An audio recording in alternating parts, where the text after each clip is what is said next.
Pues exactamente, terminé hace 14 días la residencia de dermatóloga, ya soy oficialmente dermatóloga.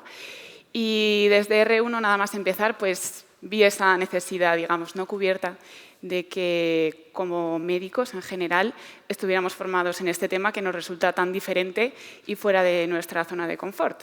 Entonces, pues bueno, ya desde el principio pues, me apunté a un máster de inteligencia artificial y Big Data, pero a todos los cursos básicamente que pillaba por ahí, todos los que se os ocurran, que tuviera que ver con el tema, libros, artículos, todas las rotaciones que hayan sido en sitios. Bueno, era difícil encontrar algo de inteligencia artificial en dermatología, pero me aseguré de encontrarlo.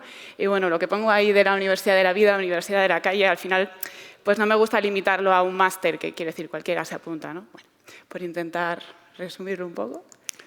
Pues muchísimas gracias, Alba. Para mí también es un placer el poder compartir esta charla con la doctora Lecumberri, con Alba. En mi caso, mi nombre es Luis Vives y yo soy profesor de Dirección de Empresas. Y en ese sentido es una perspectiva complementaria, también haciendo investigación sobre temas de inteligencia artificial, pero más enfocados a temas de gestión. O sea que en este sentido lo que vamos a intentar hacer con Alba es construir y generar un relato alrededor de la inteligencia artificial, pero no solamente enfocado en dermatología clínica o en salud desde un punto de vista médico, sino también desde un punto de vista de gestión. Y bueno, creo que ya nos hemos enterado todos de que estuvo el Papa por aquí esta semana y supongo que sabéis también que hace muy poquito sacó la encíclica que habla pues, sobre la inteligencia artificial en estos tiempos y cómo esa necesidad de reivindicar y defender lo humano. Curiosamente, también con el Papa estaba el cofundador de Anthropic, que sabéis, el de Claude, y diciendo lo mismo. Bueno, el Papa hablaba de lo de desarmar la inteligencia artificial y quizás nos sorprenda ver que el propio cofundador pues, estaba diciendo esa necesidad de que esto avanza tan rápido. Pues Claude ya es el propio que se encarga de hacer el código de Claude en gran medida, pero bueno. También quiero decir que, ante todo, siempre ser críticos y, por ejemplo, yo creo que Claude y Anthropic son los primeros interesados en crear un poco de hype. Pero bueno, que es verdad que esto es así. Y en esta situación, pues bueno, como médicos, que esto también nos afecta, pero ya hace años creo que todos estamos como incluso cansados de ver que nos salen artículos diciendo que la inteligencia artificial es incluso mejor. Este artículo es de 2019, que 2019, tal y como van las cosas, yo creo que es como la prehistoria. El Pleistoceno.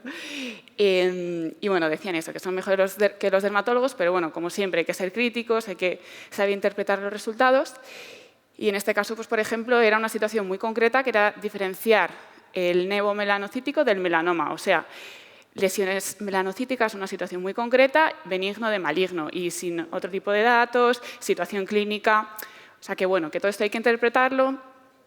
Otro artículo de 2019 diciendo lo mismo, que, pues, por ejemplo, en ese caso, si le daban una queratosis seborreica, que es algo súper frecuente, pues el sistema solo iba a decir una cosa o la otra, no tenía sentido. Y este sistema pues, añade también la queratosis seborreica, es nevomelanoma, queratosis seborreica, pero deja atrás, por ejemplo, el carcinoma vasocelular, que es el carcinoma más frecuente, el cáncer de la piel más frecuente. Y luego este artículo, que es algo más reciente, no lo pongo porque me parezca especialmente bueno, sino pues decían que, por ejemplo, le metían estas lesiones de dermatoscopia a ChatGPT y que funcionaba muy mal. Pues normal, porque quiero decir, ChatGPT está muy bien para algunas cosas, pero hay que saber que cada cosa para una cosa o para varias cosas. Y ChatGPT pues, no es como los anteriores, que habían sido entrenados específicamente para esta tarea, pues en este caso, o al menos por el momento, funcionaba mal. Y aquí siempre intento decirlo por si acaso, porque creo que la gente lo sabe, pero siempre hay alguien que no lo sabe, que ChatGPT por defecto tiene activado el mejorar el modelo para todos. Entonces, yo os obligaría a desactivarlo porque, vamos, ya te están diciendo que se están quedando con los datos para entrenar el modelo, etcétera, y más aún, que no voy a preguntar si lo hacéis, pero si metéis datos de pacientes. Lo mismo con DeepSeek y con otras similares. Esta diapositiva ya la utilizaba el año pasado, pero bueno, decir que el propio CEO de ChatGPT decía que no estaba muy claro lo que hacían con nuestros datos. O sea, incluso si lo desactivéis, no estáis completamente seguros de lo que pasa con todos esos datos. Y bueno, hasta ahora estábamos acostumbrados como que lo mejor era esto, la medicina basada en la evidencia, Pero realmente ahora lo que vamos a pasar es, bueno, medicina basada en pruebas, realmente sería correcto en castellano decir, a la medicina basada en datos, que es como otra idea. Si antes esto era estadística, hay que pensar que esto no es con el Big Data, etcétera, no es una estadística a lo grande, es diferente, es otro concepto. Por ejemplo, si antes partíamos a la hora de investigar, tienes una hipótesis y de ahí haces tus estudios, pues por ejemplo ahora tú partes de los datos, que son muchísimos, y no partes con una hipótesis. De esos datos acabas obteniendo resultados que quizás ni siquiera te los esperabas. Bueno, simplemente saber que es como otra cosa. Y aunque, bueno, no voy a meter en partes técnicas y demás de las diferentes arquitecturas, porque creo que tampoco es la situación. Y sobre todo también porque lo que hoy decimos que es lo que se suele utilizar, quizás mañana ya haya algo mejor. Lo que se llama SOTA, el estado del arte, está cambiando continuamente, ¿no? Entonces, pues bueno, lo que se considera los mejores algoritmos, mejores arquitecturas, está cambiando.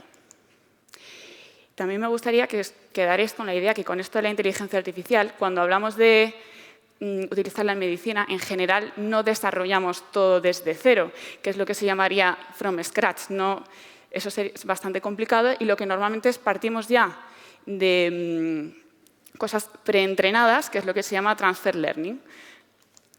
¿Y por qué? Pues porque básicamente para entrenar algo normalmente hacen falta muchísimos datos o muchísimas imágenes que es difícil tener. También en esta línea están archivos de imágenes públicas que se están intentando poner para todos para que también esto favorezca la innovación. Si entráis en Internet podéis encontrar el ISIC, que es bastante famoso, y ahí se ven 552.000, bueno, más, imágenes de dermatoscopia, ¿no? Cada una de ellas con los metadatos que se llaman, pues en este caso, por ejemplo, diciendo que es un melanoma y dónde estaba. Y así, por esta necesidad de partir de cosas preentrenadas, aquí pongo una lista de los que más se suelen ver en dermatología, que no sé si alguna vez habéis leído algún artículo, suelen mencionar este tipo de nombres, porque son las preentrenadas que se suelen utilizar. AlexNet ya es bastante antigua, el VGG también, y a veces añaden ese numerito que sería pues, como las capas convolucionales que tienen o las versiones, ¿no? Y aquí solo, a modo de ejemplo, para que veamos todas las cosas que hay, solo de espectroscopia, imagen multiespectral que utilicen inteligencia artificial para el diagnóstico de cáncer, ya hay varias cosas. Y que todos estos van a intentar vender, obviamente, que tienen los mejores resultados, que son la leche. Entonces, bueno, esta necesidad de ser un poco críticos, porque, bueno, es que se han visto verdaderas cagadas. Si me permitís la palabra, ya no solo en clínicas que pues bueno, lo quieren coger para su clínica porque les parece que está muy bien, sino ya a nivel de hospitales, incluso comunidades autónomas, que eso no es cuestión de dar nombres, pero es que se están cometiendo errores porque hay que tener también cierto criterio ante todo esto. Por eso esa necesidad. Y aquí simplemente a modo de ejemplo, aplicaciones del móvil, que todos vosotros podéis entrar al App Store o a la de Google, a la que sea, que os podéis descargar aplicaciones en vuestro móvil, incluso gratis, que sacándoos una foto os diagnostica de qué es esa lesión cutánea de lo que le estáis poniendo. Y bueno, conclusiones del artículo, que en general esto está muy poco regulado, que hay muchos que no han pasado ningún tipo de control, pero están ahí, que cualquiera paciente de la calle se lo puede descargar. Y aunque hay muchas, en Europa quiero destacar estas dos, porque funcionan bastante bien y algunas están incluso integradas en los sistemas sanitarios, pues, por ejemplo, en Países Bajos. Una de ellas es Skin Vision y la otra es SkinEve. Pues eso, tú les mandas una foto normal, sacada con el móvil, y te dicen pues, si creen que puede ser un cáncer o no. Y las dos tienen el certificado CE, que digamos en Europa son bastante exigentes con estas cosas, ya sabéis, y bueno, hay que seguir un procedimiento para poder conseguirlo. Aún así, que tenga el certificado CE no quiere decir que ya sean 100% fiables. Y en ese sentido, una de las cosas que tenemos que tener en cuenta es que al final hay una cita que es de William Gibson, que nos decía, el futuro ya está aquí, aunque no esté distribuido de manera uniforme. Muchas de estas cosas que ha empezado a comentar Alba son realidades que ya estamos viviendo. Y algunas realidades ya están más avanzadas y podemos, en un momento determinado, construir con mayor fiabilidad. Y hay otras que sabemos que hoy en día todavía no están en el punto donde querríamos que estuvieran, pero el avance es muy, muy rápido. Entonces, la conclusión es sencilla. La IA ya está aquí y cuando pensamos en que la IA ya está aquí, hay una serie de elementos y Alba os estaba dando una serie de ejemplos en los que la IA ya está aquí en imagen diagnóstica. Y obviamente habrá cosas que no funcionen todo lo bien que queremos, pero el avance que hemos visto en los últimos 5 o 6 años es brutal. Y también va ligado a la evolución del número de publicaciones y de toda la investigación que se está haciendo en este ámbito. Pero también, cada vez más, vamos a encontrarnos a IAs que van a estar trabajando en el ámbito de la consulta. Los escribas, ¿no?, de los que luego también Alba nos hablará. Temas de documentación, análisis de la documentación, también para permitirnos hacer el seguimiento. Todo el tema de seguimiento longitudinal para poder atender y entender mejor la evolución de la condición y, al final, todos los temas alrededor del paciente que le van a ayudar también a entender mejor y a poder hacer él mismo parte de ese seguimiento y esa educación en función de la condición que tenga. La IA, al final, no está reemplazando la consulta, sino lo que va a acabar haciendo es la va a rediseñar. Y va a tener un impacto no solamente en el momento de la consulta, sino que claramente vamos a ver un impacto en el antes y en el después. Y esto es algo que ya a día de hoy los últimos estudios nos demuestran que los pacientes quieren y nos piden. Los pacientes quieren poder tener un seguimiento y pueden tener ahora, gracias a algunas de estas herramientas, un mayor control y una mayor oportunidad de entender qué les está pasando y cuál es esa evolución. Y bueno, eso, porque sí que lo de decir que ya está aquí, siempre hay alguien que dice, bueno, pero eso suena a futuro, pues por si no lo sabíais, sepáis o no, está ahí incluso en la consulta.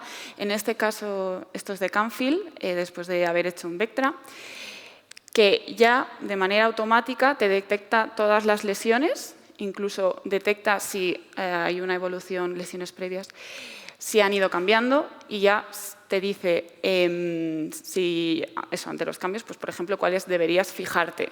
Y luego incluso si sacas una imagen de dermatoscopia, pues veis lo que se ve ahí y te da incluso un diagnóstico con lo que se llama el DEXI. En este caso era una queratosis seborreica, esta famosa que es tan famosa, y ya pues te está diciendo por inglés BKL, que sería lesión queratósica benigna, o sea, acertando correctamente, y la verdad, por lo que he podido ver, funcionan bastante bien.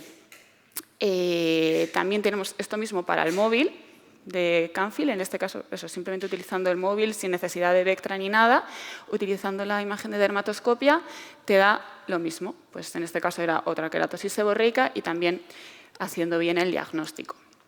Como sabéis, se habla mucho del fenómeno de la caja negra, de que a veces nos da un resultado y no sabemos, pues ¿por qué te ha dicho que es una lesión queratósica benigna? ¿Te fías, no te fías?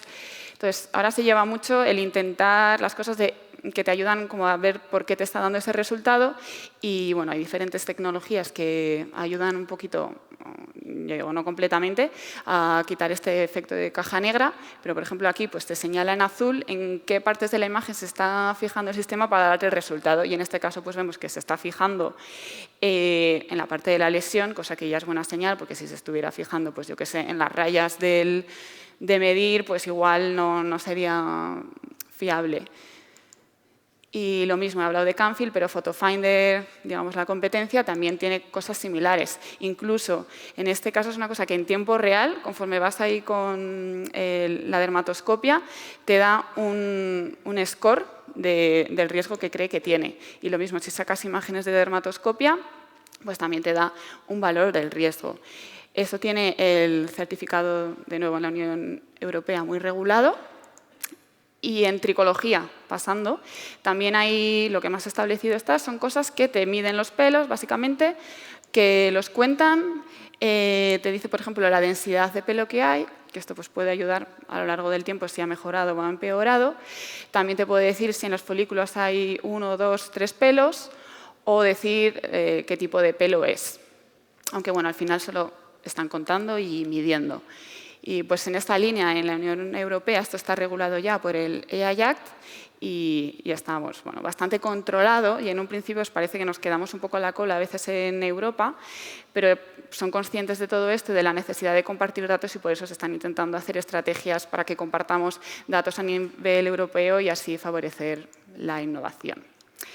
Para que veáis el nivel de cómo establecido está, en Reino Unido, en el sistema sanitario, ya tienen incluso integrado lo que se llama Skin Analytics, que el médico de atención primaria, el general, saca las imágenes y en función del resultado que da de manera automática deciden, por ejemplo, si tienen que derivarlo a un dermatólogo porque parece que puede ser un melanoma.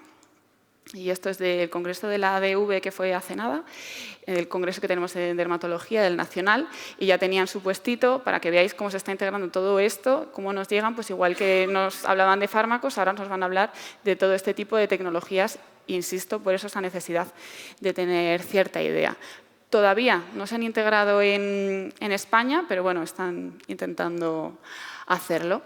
Y esto es a modo de ejemplo del Congreso de Inteligencia Artificial del año pasado, que ya veis cómo hay charlas, pues, por ejemplo, de la industria, de cosas de inteligencia artificial.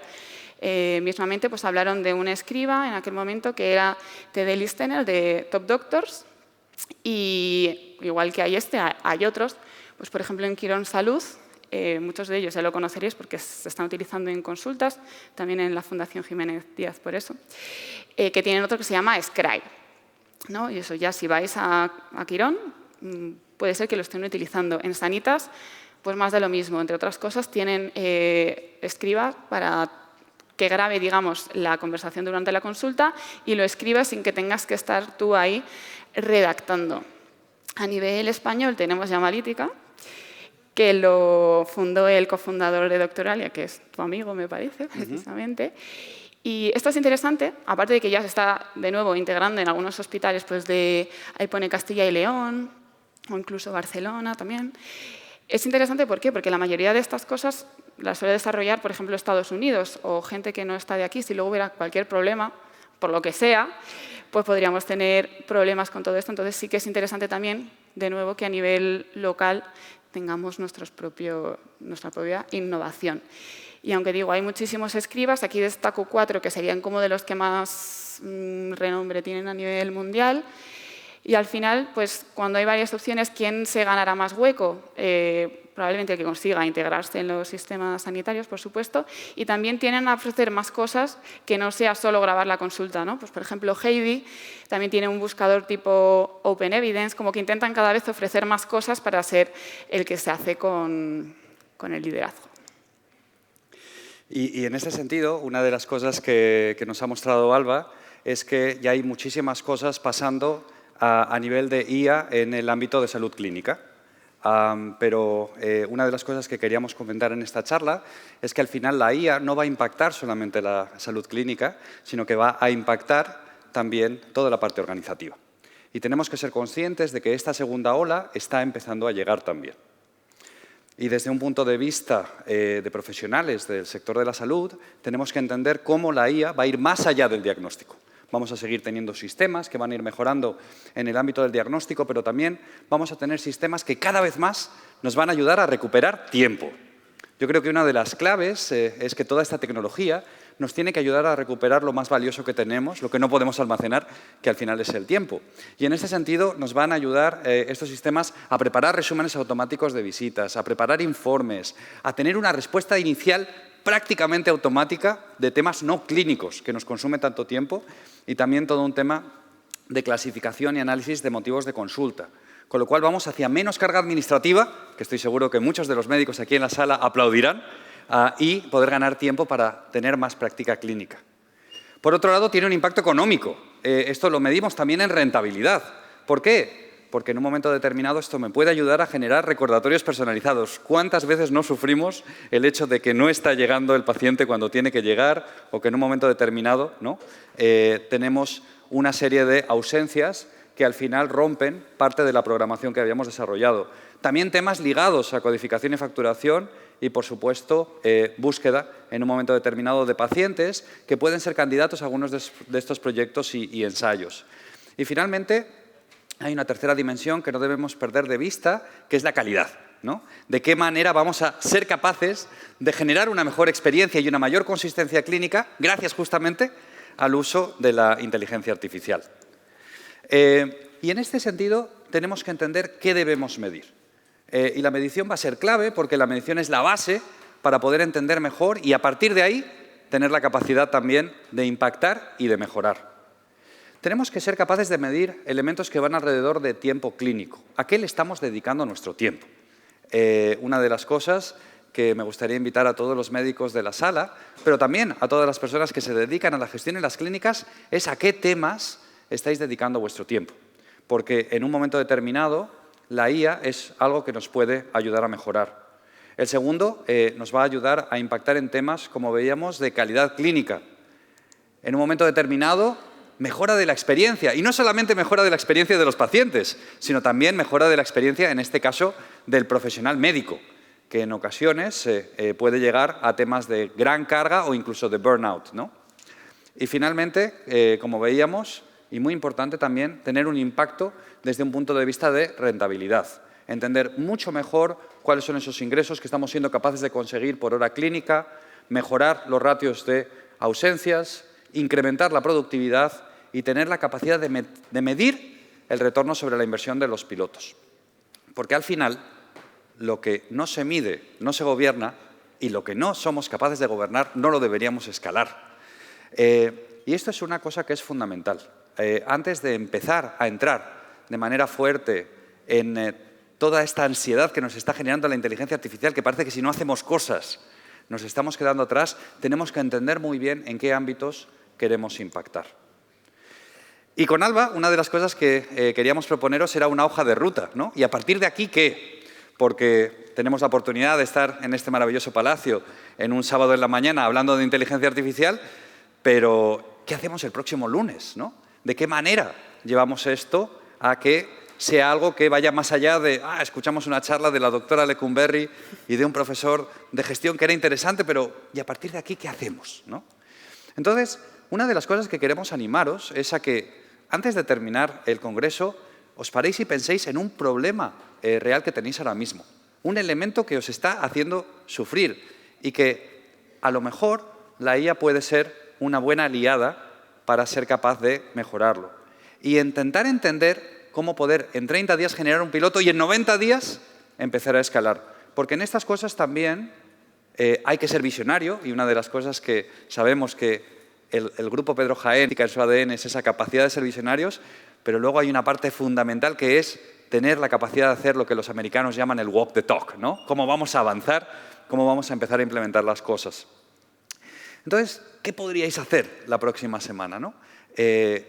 Con Alba comentábamos y decíamos, oye, pues una cosa a lo mejor podría ser, ¿verdad, Alba? Auditar una consulta, ¿no? Decimos que los escribas se están permitiendo grabar, con permiso siempre, tenemos que hacerlo, ¿no? Una consulta y en un momento determinado, a partir de ahí poder medir, tener una serie de parámetros que nos van a ayudar. Cuidado con los temas de privacidad. A lo mejor algunos os lo contarán, otros no os lo contarán, pero la mayor parte de la gente en esta sala ya está utilizando inteligencia artificial. Y como ya están usando inteligencia artificial, es mejor utilizarla bien que utilizarla mal. Y en este sentido, tened mucho cuidado con los settings de privacidad, con qué datos estáis compartiendo. Y tercero, donde mejor funciona a corto plazo el generar un ROI a través de la IA ahora mismo es en tareas repetitivas, aquellas cosas que me están comiendo el tiempo y que implican que yo tenga que estar haciendo una tarea constantemente que ahora puedo intentar automatizar o al menos puedo intentar delegar parte de ella sobre la inteligencia artificial. Bueno, y en una perspectiva un poquito más de medio plazo, ¿qué se podría hacer? Empezar a probar herramientas, ¿no? Alba ha mostrado una gran cantidad de herramientas del ámbito clínico. Esto, una de las oportunidades que nos genera es empezar a probar y tener la capacidad de ver si realmente me gusta cómo están funcionando, me complementan, me apoyan, me ayudan, ¿no? Esto sería uno de los elementos que sería importante. Alba os ha hablado de algunas aplicaciones, en este caso de escribas, os ha hablado de Llamalítica, que es de un amigo y antiguo alumno, como decía, de Frederic Jordax, os ha hablado de otra serie de herramientas que existen en el mercado. Lo segundo, seguro que parte del instrumental que estáis utilizando ya tiene IA integrada. Y a lo mejor no le estáis sacando todo el partido o el potencial. Entender cuáles son estas IAs integradas y de qué manera podéis intentar aprovecharos de ello. Y la tercera, empezar a leer algunas referencias clave. Y en este sentido tenemos que recomendaros un artículo de la doctora Lecumberri, que se ha publicado en este 2026. Y compañeros del grupo. Y compañeros del grupo, pero que en un momento determinado el título, para que lo podamos recordar todos. Alba, del artículo es... Era revisión sobre la inteligencia artificial, aplicaciones en tricología, en ese caso concreto, porque es donde más estoy trabajando. Y en ese sentido, una de las cosas que veréis en el artículo es que no solamente tenéis la explicación del ámbito de tricología, sino que también ayudan a entender, ¿no?, un poco más toda la parte de estructura de cómo funciona la inteligencia artificial y cuáles son los diferentes ámbitos, con lo cual puede ser una lectura muy interesante para que todos los presentes aquí en la sala podáis empezar a conocer un poco más sobre cómo se trabaja y cómo se operacionalizan estos modelos de inteligencia artificial. Pero también hay una serie de cosas que tenemos que ser prudentes. Y a mí, que soy profesor de estrategia, una de las cosas que es clave, no solamente el qué hacer, sino sobre todo el qué no hacer, ¿no? Y hay muchas cosas que no tenemos que hacer con inteligencia artificial. Entonces, la primera de ellas es subir datos identificables. Cuando estamos subiendo fotos, historias clínicas u otra información sensible, con datos identificables estamos exponiéndonos a un riesgo y estamos exponiendo a nuestros pacientes a un riesgo. Con lo cual, esta es una de las cosas que tenemos que ser muy cuidadosos. Segundo, utilizarla como un diagnóstico automático. Obviamente, hoy hay muchas herramientas que te pueden dar un primer diagnóstico, pero al final sigue siendo responsabilidad de todos los médicos en la sala ser los que lo determinan. Comprar sin evidencia. Alba ha hecho referencia a que muchos sistemas existen, pero no están ni regulados ni certificados. Ojo, y más con todo el tema también de datos aquí en Europa. Copiar respuestas sin revisar. Esto implica también la práctica administrativa, cuando es lo de prepárame una carta para responder o para enviarle un tema a un paciente. Cuidado, las IAs alucinan y algunas de las alucinaciones pueden ser bastante terribles. Quinto, ignorar sesgos del dato. En un momento determinado, si no está bien parametrizado el tema, puede acabar generando resultados incorrectos. Y finalmente, implantar sin gobernanza. El reto que tenemos ahora mismo es la IA está generando tal ansiedad que estamos en una carrera muchas veces sin gobierno, en el que cada uno va adoptando una herramienta, cada uno va adoptando una solución. Uno le dice al otro, mira lo que he conseguido hacer, pero al final esto nos puede acabar generando problemas. ¿Por qué? Porque al final una de las cosas clave aquí es que en IA no va a ganar quien compre más herramientas. Y sabemos que hay mucha gente comprando muchas herramientas. En IA quien va a ganar va a ser aquel que tenga la capacidad de aprender más y de integrarlas con criterio dentro de la práctica o dentro de la disciplina que quiera desarrollar. Y bueno, por si alguien creía que eso, por ser tema de salud y un tema un poco más delicado, que esto no se iba a integrar, pues tenemos el ejemplo de los aviones, que es más peligroso, digamos, que eso. La mayoría del vuelo se hace, digamos, de forma automática, en piloto automático. Aunque todavía tenemos pilotos en el avión. Eso es. Por el momento sí. Entonces, lo mismo hay que ver que ocurre en medicina. Y también luego me gusta mucho la idea, ¿no?, de cómo vamos a fiarnos de todo esto si al final no entendemos cómo funciona. Pues tampoco entendemos exactamente cómo funciona el cerebro humano y nos fiamos de los humanos. O bueno, no sé si nos fiamos, pero por lo menos tenemos que saber convivir con ello. Entonces, pues bueno, un poco en esta línea, intentar que, bueno, ya como decía el Papa, que todo esto sea para el bien de todos y hacerlo lo mejor posible, y para eso estamos aquí, ¿no? Correcto, y en ese sentido, tanto Alba como yo mismo queremos desearos muchísima suerte en este apasionante viaje. Estamos convencidos de que la práctica y el futuro de la dermatología y de la salud van a ser diferentes, pero sin duda van a ser mejores gracias a todas estas herramientas.